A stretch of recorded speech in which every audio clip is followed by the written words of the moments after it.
Buenos días, somos estudiantes de Enfermería de la Universidad Santo Tomás y hoy les presentaremos el tema Modo Seguro Activado. Este trabajo es realizado por Javiera Aparicio, Javiera Correa, Marcela Castro, Nicole Salinas y Constanza Jara. Para comenzar nuestra presentación, es importante introducir brevemente el tema principal, que es sobre el uso correcto de los elementos de protección personal o también conocidos como EPP, debido a que estos son una parte fundamental de las precauciones estándar en el entorno laboral, especialmente en el área de la salud, ya que estos elementos actúan como una barrera entre el trabajador y los posibles agentes infecciosos, reduciendo el riesgo de contagio y la exposición a fluidos corporales. Antes de seguir con la presentación, los invitamos a escanear el código QR que aparece en la pantalla para responder un cuestionario breve de 7 preguntas de alternativa con las respuestas totalmente anónimas. Les pedimos que lo respondan con calma y una vez que terminen, vuelvan con la presentación. ¿Qué son las infecciones asociadas a la atención de salud y cuál es su impacto? Las IAS son infecciones que una persona adquiere durante el proceso de atención en un centro de salud y que no estaban presentes ni en incubación al momento de su ingreso. Estas se pueden manifestar durante la hospitalización o incluso después del alta si están relacionadas con procedimientos realizados durante la atención. Como impacto, es el primer evento adverso más frecuente y uno de los mayores problemas para la seguridad del paciente según la Organización Panamericana de la Salud, la OPS. Las precauciones estándares son un conjunto de medidas básicas de prevención y control de infecciones que se debe aplicar a todos los pacientes en todo momento y en todos los entornos de atención en salud sin importar el diagnóstico o el estado de infección del paciente. Estas precauciones van a ayudar a reducir la transmisión de microorganismos patógenos al prevenir la exposición de fluidos corporales. Estas son lavados de manos, el uso de mascarilla, el uso de guantes, uso de protección facial y ocular y pechera.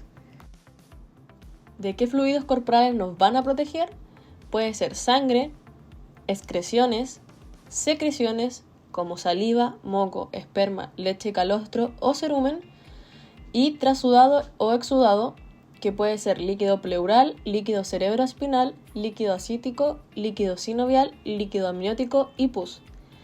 Los fluidos de alto riesgo biológico puede ser sangre o cualquier fluido corporal sanguinolento o fluidos corporales provenientes de cavidades normalmente estériles del organismo, como el líquido amniótico, pleural, cefalorraquídeo, articular, entre otros. Los EPP o equipos de protección personal son un conjunto de diversos artículos que se van a utilizar solos o en forma combinada y que tienen por objetivo conformar una barrera que impide el contacto entre un paciente, objeto o ambiente y el personal de salud con el fin de evitar la transmisión de agentes infecciosos durante la atención.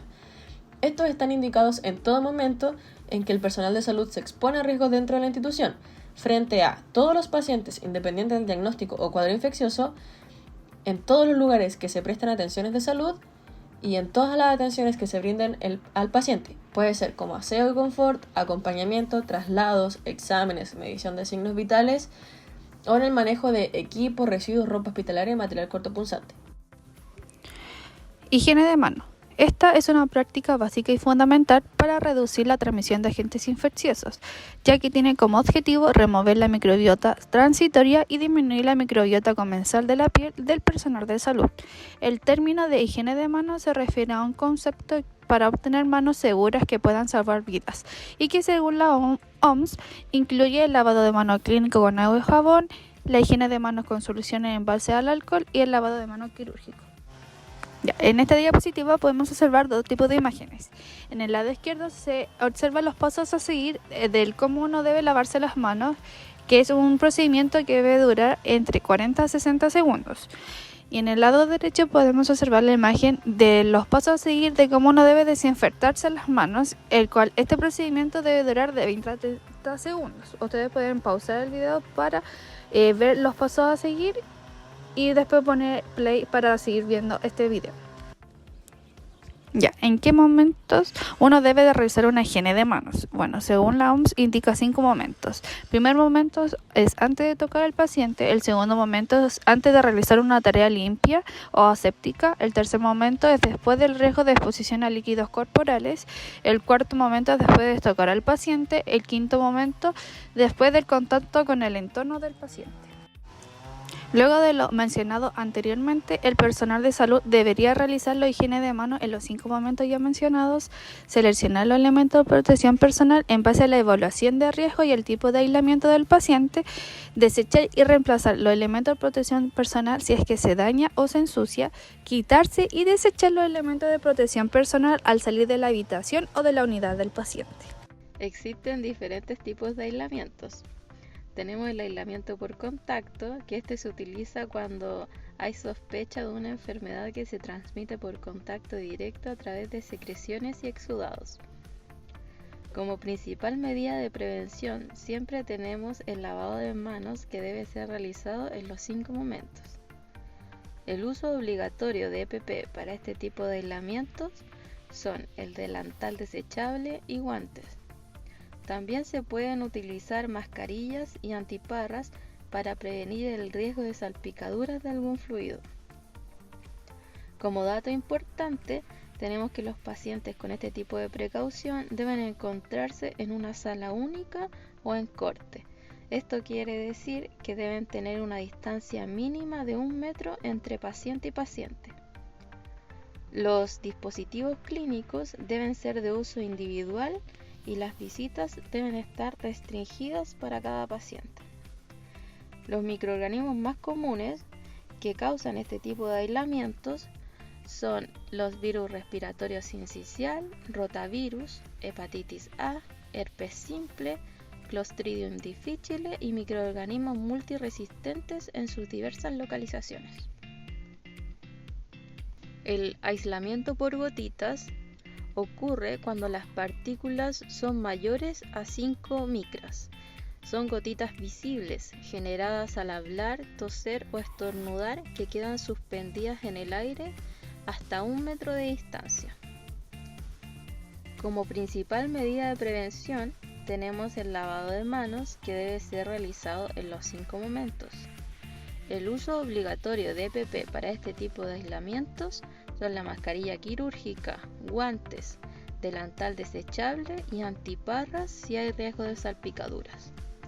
Como dato importante, los pacientes con este tipo de precaución deben encontrarse en una sala individual o en corte, con una distancia de mayor a 1 metro entre la unidad de paciente y paciente.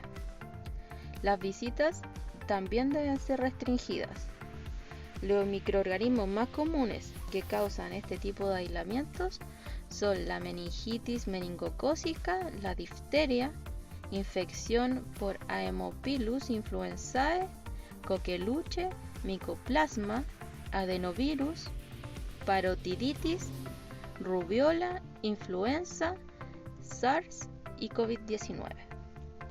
El aislamiento aéreo es la diseminación de partículas menores a 5 micras, pero permanecen suspendidas en el aire por largos periodos de tiempo y que pueden diseminarse a grandes distancias. Como principal medida de prevención, también tenemos el lavado de manos, que debe ser utilizado en sus 5 momentos.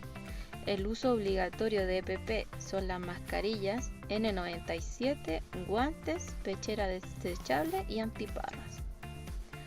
Como dato importante, tenemos que los pacientes deben encontrarse en una habitación individual a puertas cerradas, con un sistema de presión de aire negativo, con un sistema de extracción de aire hacia el exterior con 6 a 12 recambios por hora y filtro EPA.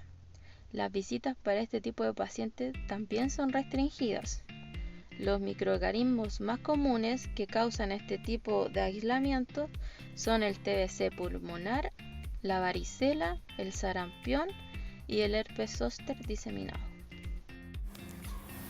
Ahora vamos a revisar un aspecto fundamental en la prevención de infecciones, el cual es el orden correcto para colocarse el elemento de protección personal. Recordemos que este procedimiento debe ser siempre de manera sistemática y respetar este orden.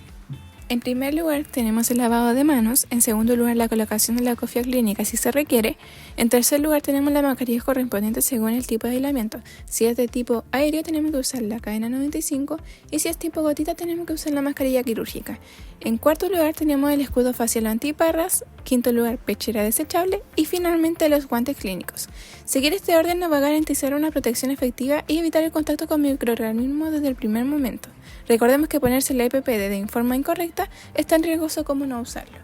Igual de importante es saber cómo retirarse los EPP de forma segura, ya que es en esta etapa donde existe un mayor riesgo de contaminación cruzada si no se hace correctamente. El retiro debe ser el siguiente. Primero retirar pechera y guantes juntos, luego realizar la higiene de manos, posteriormente retirar el escudo facial o antiparras y quitarnos la mascarilla manipulando solamente las tiras. Finalmente sacar la cofia clínica y finalizar con un nuevo lavado de manos. Este orden evita tocar zonas contaminadas y asegura que salimos del área de atención protegidos y sin riesgos. Para finalizar esta cápsula educativa les pedimos que escaneen el código QR que aparece en pantalla y respondan el cuestionario post presentación. Este cuestionario es igual al que respondieron al inicio y su propósito es evaluar cuánto conocimiento se adquirió o reforzó durante esta instancia. Les recordamos que las respuestas son anónimas y los resultados serán analizados para mejorar futuras capacitaciones y reforzar el cumplimiento de medidas de bioseguridad. Con esto damos por finalizada nuestra cápsula educativa llamada Modo Seguro Activado. Esperamos que esta instancia haya sido de utilidad, que haya aclarado dudas, reforzado conceptos claves y sobre todo tomado conciencia de la importancia del uso de EPP en la prevención de IAS. Queremos agradecer su atención, disposición y compromiso. Recordemos que una atención segura comienza por nosotros mismos y que el uso correcto del elemento de protección no solamente va a proteger al paciente, sino que también a toda nuestra familia y a toda la comunidad hospitalaria. Muchas gracias y sigamos activando el modo seguro en cada turno.